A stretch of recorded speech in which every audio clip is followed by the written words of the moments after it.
আইন বহির্ভূত ভাবে যদি বিএনপির ঋণ খেলাপিদেরকে আপনি নির্বাচনে আনতে চান, তাহলে আওয়ামী লীগ কি দোষ করছে?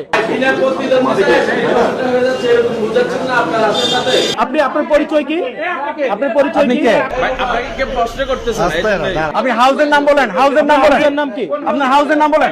একজন হয়েছে ভাই, আপনাকে প্রশ্ন করছে, ঠিক আছে? যদিও প্রেস কার্ড পারেন। সাংবাদিক না, সাংবাদিক না। আমি আমার এখানে সম্মানিত উপস্থিত আমাদের সাংবাদিক বৃন্দ যারা আছেন, আপনাদের সাংবাদিক বৃন্দ যারা আছেন, আপনাদের সাথে আমাদের পেশাদারি সম্পর্ক।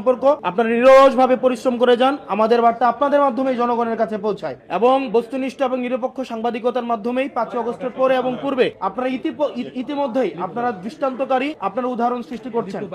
কিন্তু আমি আপনার কাছে, আপনি হাউজের নাম বলে প্রশ্ন করলে সেই প্রশ্নটা হচ্ছে গ্রহণ করতে ভালো, এবং সেক্ষেত্রে আমার পেশাদারি সাংবাদিকরাও একমত হবেন বলে আশা করি। আপনার হাউজের নাম কি? ভাই আপনাকে প্রশ্ন করতেছেন, এটা হচ্ছে প্রেস ব্রিফিং।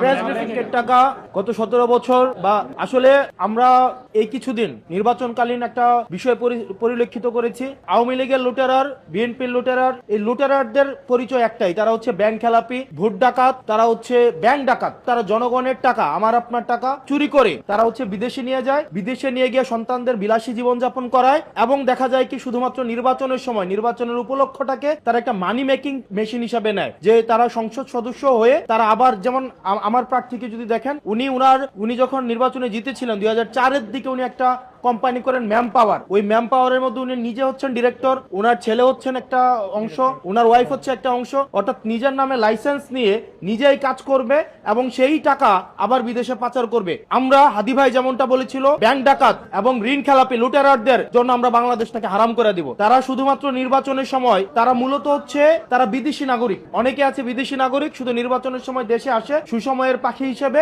যদি উত্তর দক্ষিণ হয় তারা আবার বিদেশে চলে যায়। ঠিক একইভাবে এই নির্বাচনটা এই ব্যাংক ডাকাতরা শুধুমাত্র তারা এটাকে নেয় শুধুমাত্র একটা মানি মেকিং একটা প্রজেক্ট হিসাবে। আপনি একটা জিনিস চিন্তা করেন তো, শিয়ালকে যদি আপনি মুরগি পাহারার দায়িত্ব দেন, তাহলে ব্যাপারটা কেমন দাঁড়ায়? ঠিক একইভাবে যারা চুরি করে, যারা হচ্ছে ব্যাংক চুরি করে, তাদেরকে আবার সংসদে পাঠাচ্ছেন আবার হচ্ছে ব্যাংক চোরদের ধরার জন্য। ব্যাংক চোরদেরকে সংসদে পাঠিয়ে কখনোই ব্যাংক চোর ধরা যাবে না।